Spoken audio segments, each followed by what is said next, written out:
সালামু আলাইকুম। শেখ হাসিনার সরকারের পতনের পেছনে যে সকল ব্যক্তিরা সোশ্যাল মিডিয়া প্ল্যাটফর্মে সবচেয়ে বড় ভূমিকা পালন করেছেন তাদের মধ্যে মাহমুদুর রহমান, আমার দেশ পত্রিকার যিনি সম্পাদক আছেন, তিনি অন্যতম। ইভেন আওয়ামী লীগ সরকারের সময়ও তাকে তার পত্রিকাকে অনেক ধরনের নিপীড়ন, অত্যাচার সহ্য করতে হয়েছে, এমনকি এক পর্যায়ে পত্রিকাটি বন্ধ হয়ে গিয়েছিল।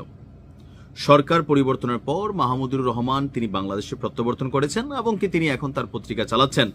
তবে প্রশ্ন হচ্ছে, তিনি কি আসলে বাংলাদেশের নাগরিক, নাকি দ্বৈত নাগরিকত্ব তিনি ক্যারি করছেন? অন্য কোন দেশের নাগরিকত্ব তিনি নিলেন, কেনই বা নিলেন, বা কিভাবে নিলেন, এ নিয়ে একটা প্রশ্ন তুলেছেন আল জাজিরার সাংবাদিক জুলকারনাইন শায়ের। একটা ছবি তিনি অ্যাটাচ করেছেন, আমিও ছবিটা আপনাদেরকে দেখিয়েছি। এই ছবিটা থেকে যে প্রশ্ন সামনে এসেছে যে জনপ্রিয় সাংবাদিক মাহমুদুর রহমান, অনেকে প্রো জামাতের সাংবাদিকও বলে থাকেন বা তার গণমাধ্যমকে, তিনি কেন তুরস্কের নাগরিকত্ব নিলেন, অথবা কোন পদ্ধতি নিলেন, কত টাকা খরচ করলেন, এই টাকা কোথায় থেকে আসলো, এরকম নানান প্রশ্ন তুলেছেন জুলকারনাইন শায়ের। তো জুলকারনাইন শায়ের যে কি বলা হয় যে তথ্যটা, সেটা হচ্ছে যে সংযুক্ত পাসপোর্টের তথ্য অনুযায়ী এটি ইস্যু করেছে তুরস্ক, এবং সেই সূত্রে 21 পদক ভূষিত জনাব মাহমুদুর রহমান তিনি তুরস্কের নাগরিক। কিছুদিন আগেও এই পাসপোর্ট ব্যবহার করে তিনি ভ্রমণও করেছেন।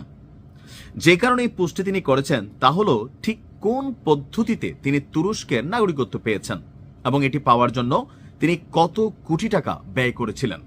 আর যদি অর্থ ব্যয় না করেন, কেনই বা কি কারণে তুরস্কের সরকার তাকে দেশটির নাগরিকত্ব দিয়েছে। এই মুহূর্তে বাংলাদেশের রাজনীতিতে তুরস্কের ভূমিকা নিয়ে বেশ কয়েকবার প্রশ্ন উঠেছে যে তুরস্ক এদেশে আধিপত্য বিস্তার করতে চায়, তাদের এজেন্টকে। দিন শেষে জুলকারনাইন শায়ের যেটা বলতে চাচ্ছেন যে মাহমুদুর রহমান হচ্ছেন তুরস্কের সম্ভবত এজেন্ট, অথবা তিনি কেন তুরস্কের নাগরিকত্ব নিলেন। জুলকারনাইন শায়ের লিখছেন, আমার দেশ সম্পাদক ও নিজেকে মাজলুম সাংবাদিক দাবি করা মাহমুদুর রহমান বাংলাদেশের নাগরিক হিসেবে 2018 সালে মালয়েশিয়া যাবার পর 2024-এ তুরস্কের নাগরিক হিসাবে দেশে ফেরার আগ পর্যন্ত বিভিন্ন দেশে থাকলেও কোথাও কোনো চাকরি বা অর্থনৈতিকভাবে লাভজনক কোনো কাজকর্ম তিনি করেন নাই বলে জানা যায়। তাহলে তার এই বেঁচে থাকার যে জীবন জীবিকা, এই টাকাটার উৎস আসলে কারা যোগাইতো, এই প্রশ্নটাই তিনি এখানে সামনে এনেছেন। এরপর বলছেন যে ধরে নেওয়া যায় এই সময় তার খরচের টাকার উৎস ছিল জমানো অর্থ বা তার পরিবার এবং কাছের মানুষরা। কিন্তু 2020 সালে তুরস্কের নাগরিকত্ব পাওয়ার জন্য যেই পরিমাণ অর্থ বিনিয়োগ করতে হয়, সেইটাকে তিনি কোনো বৈধ চ্যানেলে বাংলাদেশ হতে নিয়েছিলেন, নাকি কোনো বিশেষ সংস্থা বা গোষ্ঠী তাকে এই পাসপোর্টটি পুরস্কার হিসাবে প্রদান করেছে? বাংলাদেশ থেকে পাসপোর্ট বিনিয়োগের জন্য কোটি কোটি টাকা বিদেশে পাঠানোর কোনো সুযোগ নেই। তাহলে কোন পদ্ধতিতে ওনার কাছে এত টাকা পাঠানো হয়েছিল? হুন্ডি করে?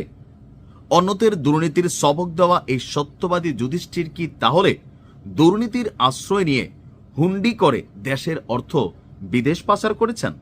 আশা করি মাহমুদুর রহমান এই বিষয়গুলো খোলাসা করবেন, আমরাও আশা করি। তবে জুলকারনাইন শায়ের যে জায়গা, তিনি আসলে এই মুহূর্তে তার যে অবস্থান, সাংবাদিক ইলিয়াস, পিনাকি ভট্টাচার্য, তারপরে হচ্ছে যে সাংবাদিক মাহমুদুর রহমান, ওনারা হচ্ছেন একটা টিম বা একটা সিন্ডিকেট হিসেবে সোশ্যাল মিডিয়া বা রাজনীতির মাঠ কন্ট্রোল করছেন। জুলকারনাইন শায়েরকে আবার পিনাকি, ইলিয়াস, তারা সবাই কিন্তু প্রতিদিনই বকাবকি করে। সো সেই জায়গা থেকে তিনি এমন পোস্ট করছেন, এটা খুব আশ্চর্য কিছু না। তবে যেটা তিনি এখানে দাবি করেছেন, এটা কিন্তু একটু প্রশ্নবোধক চিহ্ন যে তুরস্কের নাগরিকত্ব মাহমুদ ভাই কেন নিলেন, কিভাবে পেলেন।